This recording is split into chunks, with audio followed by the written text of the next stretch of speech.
ሰላም ጤና ይስጥልን ተመልካቾቻችን ከአንከር ሚዲያ ዝግጅት ክፍል ያክብሮ ሰላምታችንን እናቀርባለን። ዜናዎችን ይዤ መጥቻለሁ። መሳይ መኮንን ነኝ። ወያኔ ሓርነት ትግራይ ህወሓት ከ20,000 በላይ ወታደራዊና የመረጃ ደህንነት ሰራተኞችን ወደ ጠለምት ማስገባቱ ተገለጸ። የጠለምት የአማራ ማንነት አስመላሽ ኮሚቴ ትላንት ባወጣው መግለጫ ከ450 የማይበልጡ የትግራይ ተፈናቃዮች እንዳሉ እየታወቀ በተፈናቃይ ስም 20,000 የጸጥታ ሰራተኞችን ወደ ጠለምት አምጥቶ ማስፈር ከፍተኛ ቀውስ እንደሚፈጠር አስጠንቅቋል። ህወሓት የጠለምትን አስተዳደር በጉልበትና በገንዘብ ለመውሰድ ዝግጅት እያደረገ ሲሆን ለዚህም 11 ሚሊዮን ብር ለሰዎች መደለያ ለመክፈል ማዘጋጀቱን ከጠለምት የአማራ ማንነት አስመላሽ ኮሚቴ መግለጫ መረዳት ተችሏል። የአብይ አህመድ ሰራዊት የቀድሞውን የጠለምት አስተዳደር በማፍረስ ሙሉ በሙሉ እንደተቆጣጠረው የሚገልጹት የጠለምት የአማራ ማንነት አስመላሽ ኮሚቴ ምክትል ሰብሳቢ አቶ ስለሺ ንጉሴ ቀጠናው ወደ ለየለት ቀውስ ከመግባቱ በፊት የአብይ አህመድ ሰራዊት የህዋቶችን ህገወጥ ተግባር ማስቆም ይገባዋል ሲሉ ለአንከር ሚዲያ በሰጡት ቃለ መጠይቅ ገልጸዋል። ተስፋችን ፋኖ ነው ይላሉ አቶ ስለሺ ንጉሴ። አቶ ስለሺ ከ20,000 በላይ ወታደራዊና የመረጃ ደህንነት ሰራተኞች ወደ ጠለምት አስገብቷል ህወሓት የሚልም ነገር በመግለጫው ላይ ተነስተዋል። ከፍተኛ መጠን ያለው ህገወጥ ገንዘብ ከትግራይ ወደ ጠለምት እየገባ መሆኑንም የጠቀሳችሁበት ነው። ከ240,000 በላይ በሶስቱ የጠለምት ወረዳዎች የሚኖሩ የአማራ ህዝብ ቁጥር ነው። ይህንን ቁጥር ከግምት በማስገባት በእነሱ በኩል የሚደረገው ህገወጥ አሰራር በፍጹም ተቀባይነት ሊኖረው አይገባም የሚልም ሐሳብ ያነሳችሁበት ነው። እንደው እነዚህ 20,000 በላይ ወታደራዊና የመረጃ ደህንነት ሰራተኞች ምንድነው ያደረጉ ያሉት? የገቡት ወደ 20,000 የሚሆኑ የታጠቁትም ያልታጠቁትም ስልጣን ላይ የነበሩትም ዛመተው ሊታጠቁም ይችላሉ። መሳሪያው በገፈም አስገብተው ሊሆኑ ይችላሉ። ግን አሁን በግልጽነት ወያኔ ያስተዳድረው አይደለም። በግልጽነት ግን ውስጥ ለውስጥ ግን እነሱ ተጽዕኖ እየፈጠሩ ናቸው ነው። ባጭር ጊዜ መደረግ ያለበት ምን መደረግ አለበት? ምን ትጠብቃላችሁ? እኛ እንግዲህ መደረግ ያለበት አንድና አንድ ነው። አንደኛ የማንነትና የድንበር የወሰን ጥያቄ መለሰው በሰላም መንገድ ሊመለስ እንደማይችል ሁላችንም ግልጽ ነው። መንግስትም ከነሱ ጋር ላይ አድርጎ አማራና ትግራይን እያጋጨ ለመኖር ነው የሚፈልገው። ስለዚህ ፋኖን መደገፍ ሌላ አማራጭ የለም። ፋኖን ደግፈው በአካባቢ ያሉ የሚንቀሳቀሱ ኃይሎችን ይበልጥ ተደራጅተው ተንቀሳቅሰው አሁን በጣም በርካታ ወጣቶች ወደ ፋኖ እየተቀላቀሉ ያለበት ነው፣ እየሰለጠኑ ያለበት ነው። በጣም በርካታ እኔ ከምነግርህ በላይ ነው ያለው። ከመጠን በላይ ወጣቶች እየሄዱ ነው ያሉት፣ ወደ ፋኖ እየተቀላቀሉ ነው ያለው። ፋኖም እያሰለጠነ ነው ያለው በዛ አካባቢ። ብርጌዶችም አዳዲስ ብርጌዶች እየተቋቋመ ነው። ክፍለ ጦርም እዛ አካባቢ ክፍለ ጦር አለ። ደንበ ጠለምት ተከዝ የሚባል ክፍለ ጦር በዛ አካባቢ ከፍተኛ እንትን እያደረገ ነው፣ በዋልባም በአርማደጋም። ስለዚህ እየተንቀሳቀሰ ያለበት ሁኔታ ስለሆነ ያለው አማራጭ አንድና አንድ ነው። ፋኖን እንዲደራጅ፣ እንዲጠናከር፣ እንቅስቃሴው እንዲቀጥል፣ ወታደራዊ ቁመናው እንዲጎለበት ከተፈለገ ሁላችንም በዛ አካባቢ ያለው ያገሩ ተወላጅ አማራ የሚባል አቀን በሙሉ ህዝብ ፋኖን አጠናክሮ መቀጠልና ያለውን ስርዓት ገርስሶ በመጥፎ ሌላ ስርዓት እንዲመጣ እና የሽግግር መንግስት ተቋቁሞ ህዝባዊ መንግስት እንዲቋቋም ካልሆነ በስተቀር ስር ነቀል ለውጥ ነው የሚያስፈልገው። የትግራይ ጊዜያዊ አስተዳደር በቅርቡ ላወጣው ማስጠንቀቂያ የአማራ ክልል ምላሽ ሰጠ። በራያ አላማጣ ወረዳ ህወሓት ወረራ ፈጽሟል ሲል የአረጋ ከበደ አስተዳደር ክስ አቅርቧል።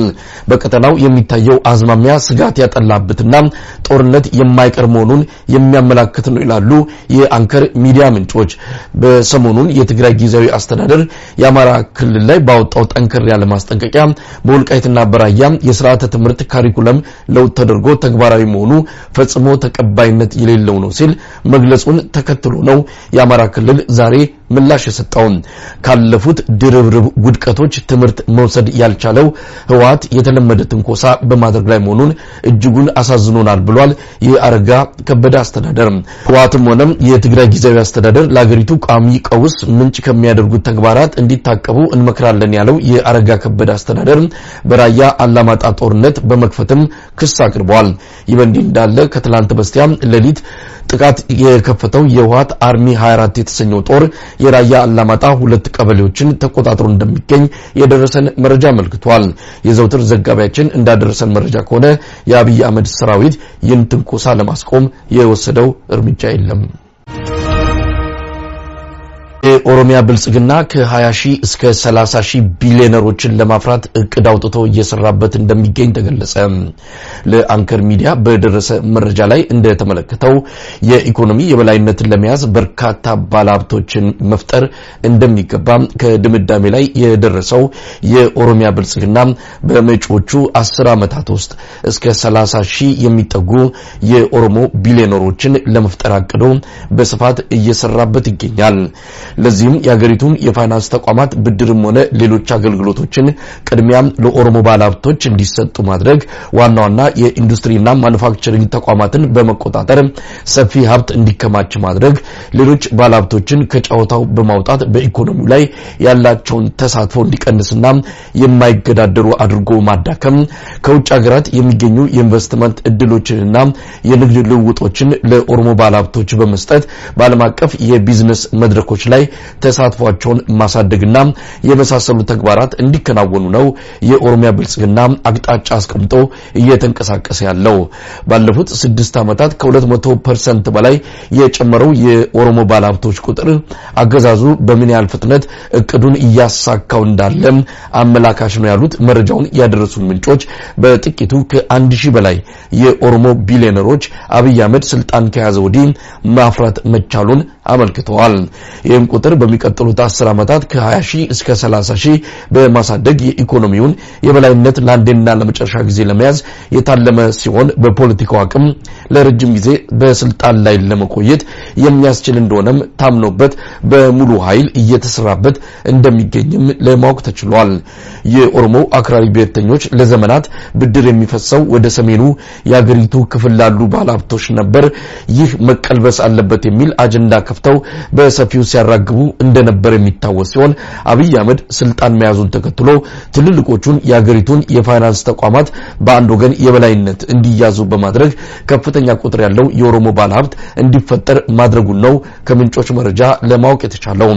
በአሁኑ ጊዜ የኢትዮጵያ ንግድ ባንክ፣ የኢትዮጵያ ልማት ባንክና ሌሎች ቁልፍ የሀገሪቱ የፋይናንስ ተቋማት በአንድ ብሔር የበላይነት የተያዙ ሲሆን በኦሮሞ ስም የተመሰረቱ የባንክና የብድር እንዲሁም የቁጠባ ተቋማት ከፍተኛ ሀብት እንዲያፈሩ በመንግስት ልዩ ድጋፍ ተሰጥቷቸው የሀብት ማከማቸት ዘመቻውን እንዲቀላቀሉ መደረጋቸው ተመልክቷል።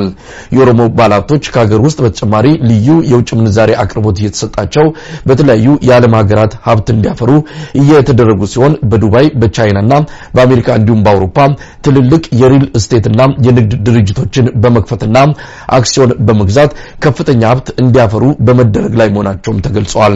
ባለፈው ዓመት የሸገር ከተማ መመስረትን አስመልክቶ ንግግር ያደረገው የኦሮሚያ ክልል ፕሬዝዳንት ሽመልስ አብዲሳ በአዲስ አበባ ዙሪያ የሚሰሩት ኢንዱስትሪዎችና ግዙፍ ፋብሪካዎች በሚቀጥሉት 30 ዓመታት ውስጥ ከምስራቅ አፍሪካ ትልቁን ኢኮኖሚ ለመፍጠር ታልሞ የሚሰራ ነው ማለቱ የሚታወስ ነው።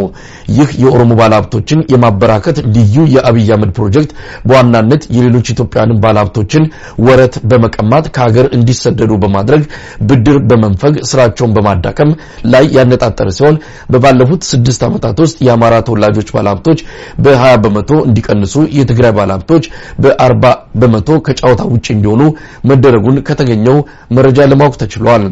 የቀድሞ የኦሮሚያ ክልል ፕሬዝዳንት እንዲሁም የሕዝብ ተወካዮች ምክር ቤት አፈጉባኤ የነበሩት አቶ አባዱላ ገመዳ ኦሮሞ ኢኮኖሚውን የበላይነት ካልያዘ በፖለቲካው ስልጣን ለዘመናት መቆየት አይቻልም ያሉበት ንግግር የዚሁ የአብይ አህመድ ልዩ ፕሮጀክት አካል ተደርጎም እየተወሰደ ይገኛል።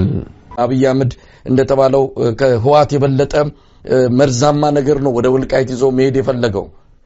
ስለዚህ ጥንቃቄ መደረግ እንዳለበት ይታመናል። ግን አንድ የተሰራ ስህተት ያለ ይመስላል። በእርግጥ እኔም በግሌ ባደረኳቸው አንዳንድ መረጃ ማጣራቶች የነ ደመቀ ኮሎኔል ደመቀ ቡድን ከፋኖ ትግል ራሳቸውን ማራቃቸው አንድም አሁን ለገቡበት ቅርቃር አጋልጧቸዋል። የወልቃይት ጥያቄ በአጠቃላይ የሚፈታው በአማራ ማዕቀብ ስር ነው። የአማራን ትግል ደግሞ ፋኖ ይዞታል።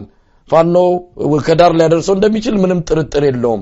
ከወልቃይትና የፋኖ ትግል እንደው ማዶ ለማዶ መሆኑ እነዛን ጠባቂ የሌላቸው ከጎናቸው የሚታገልላቸው የሌላቸው፣ ምክንያቱም የፋኖ ትግልም አንዱ መነሻው የወልቃይት ጥያቄ ስለሆነ፣ ስለዚህ ያ አይመስልም እንደው ክፍተት እንዲፈጠር ያደረገው በአደባባይም እየወጡ አንዳንድ ጊዜ ኮሎኔል ደመቀ ፋኖ እንዲያወግዙ ይደረግ ነበር።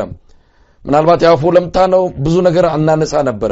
ሆነም ቀረም ከፋኖ ትግል እየራቀ መሄዱ የወልቃይት ጉዳይ ምናልባት አሁን ላይ አብይ አህመድ እንደፈለጋቸው አካባቢውን እንዲዘውሩና እንደደመቀም አቅም እንዲያጡ አላደረገም ብሎ ማሰብ አይቻልም።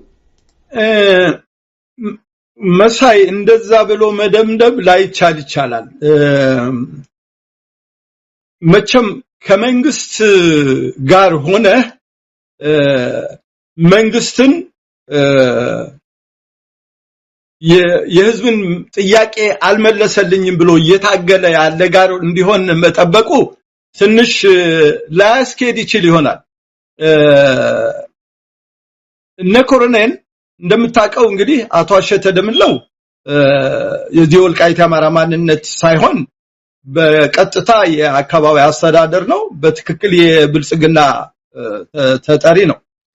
ኮሎኔል ደመቀ የዞኑ ምክትል አስተዳዳሪና የጸጥታ ክፍል ኃላፊ ናቸው። እንደገና ደግሞ የወልቃይት ህዝብ ከፍተኛ ቁጥር ያለው ፔቲሽን አስገብቶ የወልቃይት ጠገዴ ጠለምት ጥያቄ ከመንግስት እንዲያቀርቡለት የህዝቡን ጥያቄ መልስ እንዲያገኝ መሪ አድርጎ የመረጠው ሰው ነው። ስለዚህ ከፋኖ ጋር በቀጥታ እንዲቆም ብዙም ባንጠብቅም በርግጥ ካሁን በፊት እንደተነጋገርነው